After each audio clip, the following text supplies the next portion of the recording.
وتعز من تشاء وتذل من تشاء. حضرات میں درخواست کر رہا ہوں مولانا عطیف الرحمان صاحب ارشادی صدر سٹی جمعیت العلماء بیدر سے کہ وہ اپنے خیالات کا اظہار کریں.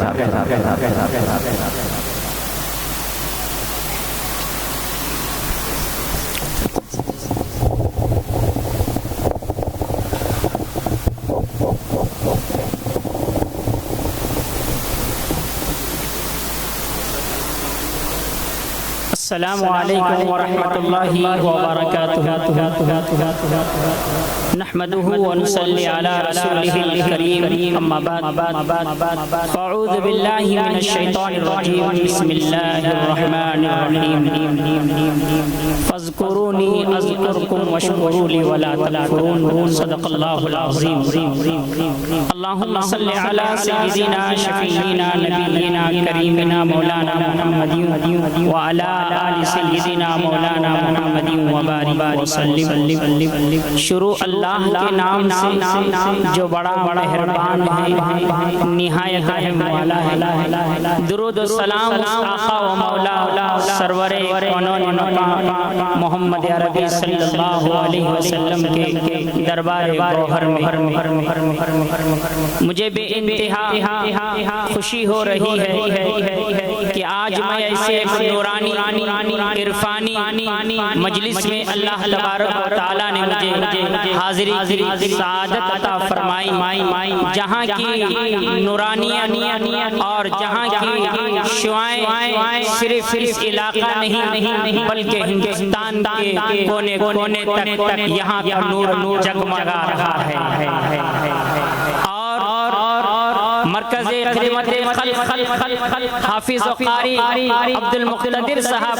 دامت برکاتہم العالیہ سے جب سے میری ملاقات ہوئی آپ کے چہرے کو دیکھنے کے لیے اور آپ سے ملاقات کے لیے میرا دل ہمیشہ بے چین رہتا ہے. آپ کا سفر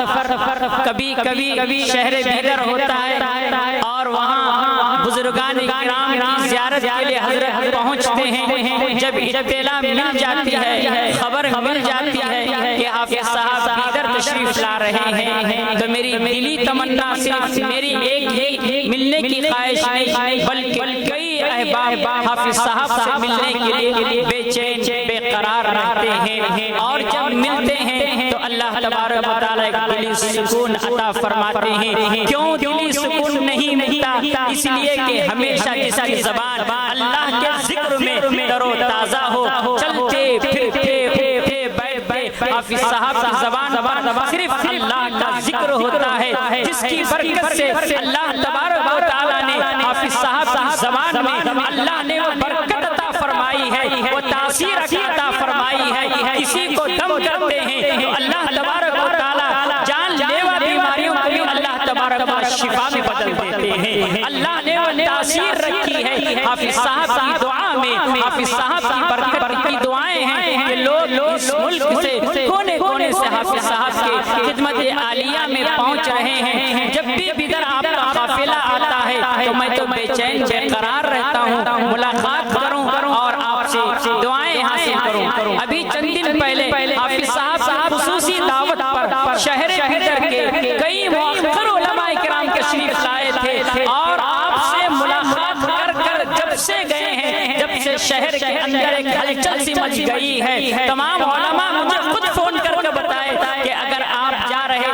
تو ہمیں بھی اطلاع دیے ہوتے، ہم بھی حافظ صاحب سے ملاقات کرتے اور ہمیں بھی ان کی دعاؤں میں ہمارا حصہ نصیب ہوتا. یہ اللہ تبارک و تعالیٰ کا فضل اور اس کا کرم ہے کہ اللہ تبارک و تعالیٰ نے حافظ عبد المقتدر صاحب دامت برکاتہم العالیہ کے دل میں اللہ تبارک و تعالیٰ نے حضرات علماء کرام کی جو محبت اللہ تبارک و تعالیٰ نے ڈالی ہے کہ آپ کی زبان سے جب بھی ہم سن رہے تھے میں علماء کے قدموں کے درمیان بیٹھنے کے قابل بھی نہیں. اس طرح کے جملے ہمارے دلوں کو چھو گئے اور دلوں کے اندر آپ کی محبت اتنی پیوست ہو گئی کہ بار بار ہم آپ سے ملاقات کرنا چاہتے ہیں، آپ کا دیدار کرنا چاہتے ہیں، آپ کی دعائیں لینا چاہتے ہیں. میں وقت زیادہ نہ لیتی ہوں کیونکہ میری بھی دلی تمنا ہے، خواہش ہے. میں حاضر تو نہیں ہوتا کیونکہ مصروفیت کی وجہ سے، لیکن آپ کا پورے ذکر کے حلقے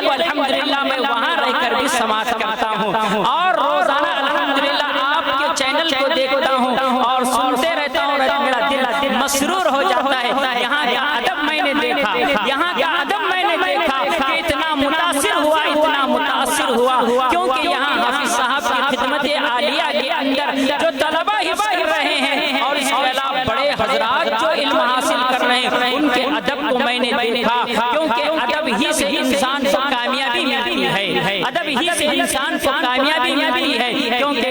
جب انسان ادب کے دائرے میں آ جاتا ہے اللہ تبارک ادب کے صلے میں اللہ جنت نصیب فرماتے ہیں۔ محمود غزنوی کا واقعہ میرے ذہن میں آ رہا ہے، کیونکہ میرے دلی تمنا ہے کہ میں حافظ صاحب سے پورے کلمات سننے کے لیے آپ کی زبان سے نکلتے ہوئے جملوں کو میں اپنے دل و دماغ میں پیوست کرنے کے لیے آیا ہوں، تاکہ یہاں کا نور، یہاں کی شعائیں لے کر میں ہر جمعہ کے موقع پر کچھ نہ کچھ جو بھی باتیں عرض کرنا چاہتا ہوں حافظ صاحب کا ضرور بیان کرتا ہوں، اور کچھ نہ کچھ ایسی عظیم باتیں، کیونکہ اللہ نے آپ کو جو علم عطا فرمایا ہے، اللہ نے جو آپ کا علم عطا فرمایا، ہم نے دو ڈھائی گھنٹے تک حافظ صاحب کی خدمت میں بیٹھے رہے، دل چاہ رہا تھا کہ اٹھنا ہی نہیں چاہتے تھے، کیونکہ وقت ہو گیا تھا، کھانے کا وقت بھی تھا، کیونکہ حافظ صاحب نے کہا کہ مجلس ہے آپ حضرات کی، تو ہم اٹھ گئے، لیکن کئی علماء کرام کا کہنا تھا کہ جو باتیں نکل رہی ہم نے اپنی زندگی میں پہلی مرتبہ سننے کا موقع ملا ہے۔ اللہ تبارک و تعالی یہ عظیم اللہ تعالی نے آپ کو علم کی دولت سے اللہ تعالی نے آپ کو مالا مال کیا ہے۔ کئی ایسے مریض آپ کی خدمت میں پہنچتے ہیں جو لاکھوں روپے ڈالتے ہیں، وہ بے بس ہو کر آتے ہیں، یہاں سے خوشی کا پیغام لے کر جاتے ہیں۔ اللہ تبارک و تعالی نے آپ کی دعا میں اللہ نے بے انتہا تاثیر رکھی ہے۔ میں عرض یہ کر رہا تھا محمود غزنوی یہاں اس ملک کے اندر بہت بڑے بادشاہ گزرے ہیں، کیونکہ جو لوگ یہاں خانقاہ میں میں نے ادب دیکھا بڑا متاثر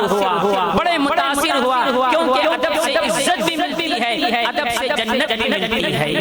ادب سے عزت کا مقام ملتا ہے اور جنت بھی اللہ تعالیٰ عطا فرماتے ہیں۔ حضرت محمود غزنوی وقت کے بہت بڑے بادشاہ تھے، جب ان کا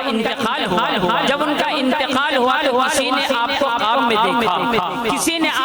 میں دیکھا، پوچھا کہ اے محمود غزنوی تم تو جنت میں ٹہل رہے ہیں، اے محمود غزنوی تم جنت میں سیر کر رہے ہیں، کیونکہ آپ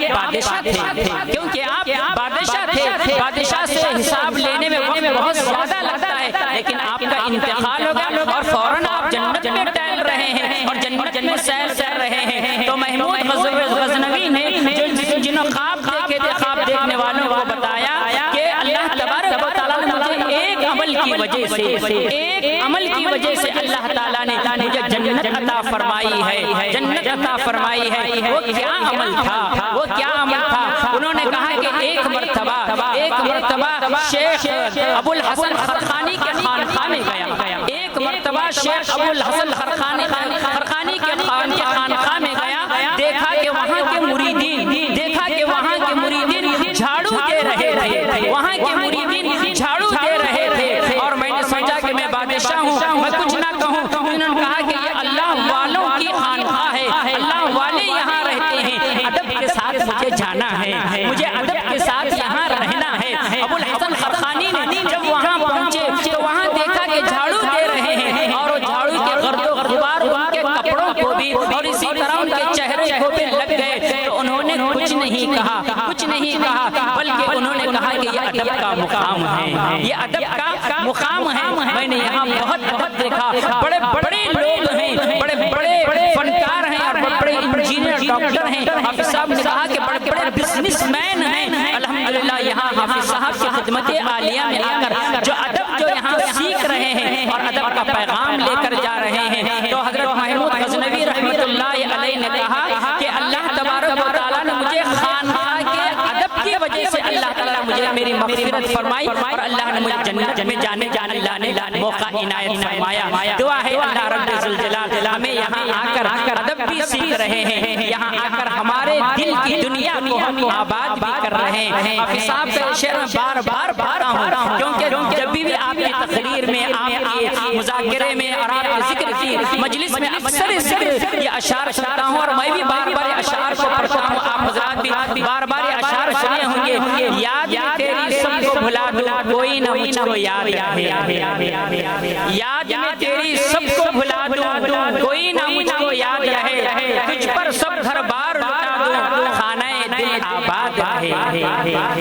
تجھ پر سب گھر بار لٹا دوں خانہ دل آباد رہے سب خوشیوں کو آگ لگا دوں غم سے تیرے دل شاد رہے اپنی نظر سے سب کو گرا دوں تجھ سے فقط فریاد رہے یہ اشعار دلوں کو چھونے والا اشعار ہے زندگیوں کے اندر انقلاب برپا کرنے والا اشعار ہے میں ایک مرتبہ حافظ صاحب دامت برکاتہم العالیہ کے یہاں مرکز خدمت خلق میں پہلی مرتبہ حافظ صاحب سے سامنے گفتگو کرنے کا موقع ملا کیونکہ آپ کے اندر جو عاجزی انکساری اور بڑے بڑے علماء کرام آپ کے پاس آتے ہیں اور دانوِ ادب طے کرتے ہیں اللہ نے آپ کو عظیم اللہ تعالیٰ نے صلاحیتوں سے اور علم کی عظیم دولت سے اللہ تعالیٰ نے آپ کو مالا مال فرمایا ہے میں دعا کرتا ہوں اللہ رب الجلال سے اللہ تعالیٰ آپ کی خدمات کو اللہ تعالیٰ بہت قبول فرمائے اور آپ کا سایہ ہمارے سروں پر اللہ دیر قائم فرمائے آپ کی سرپرستی میں اور آپ کی نگرانی میں اور آپ کی محبت بھری نگاہوں کے ساتھ اور آپ کی شفقت بھری نگاہوں کے ساتھ ہمیں ہماری زندگیوں کے اندر زندگی گزارنے کی توفیق عطا فرمائے یہی چند کلمات کے ساتھ میں حافظ صاحب سے دعاؤں کی درخواست کرتے ہوئے رخصت ہوتا ہوں اور دعا کرتا ہوں اللہ تعالی ہم سب کو بار بار ہر اتوار کے دن الحمدللہ یہاں کی مجلس میں اللہ تعالی ہمیں حاضری کی توفیق عطا فرمائے اور حافظ صاحب سے خصوصی دعاؤں کو حاصل کرتے ہوئے ان کی شفقت کی نگاہیں اور محبت بھری نگاہوں کے ساتھ ان کی شفقت کے ہاتھ اللہ تعالی ہمارے سروں پر پھیرتے ہوئے ہمیں رخصت ہونے کی توفیق عطا فرمائے دعا ہے اللہ رب الجلال سے کہ جو باتیں کہی گئی اللہ مجھے اور آپ کو عمل کی توفیق عطا فرمائے وآخر دعوانا الحمدللہ رب العالمین السلام علیکم ورحمۃ اللہ وبرکاتہ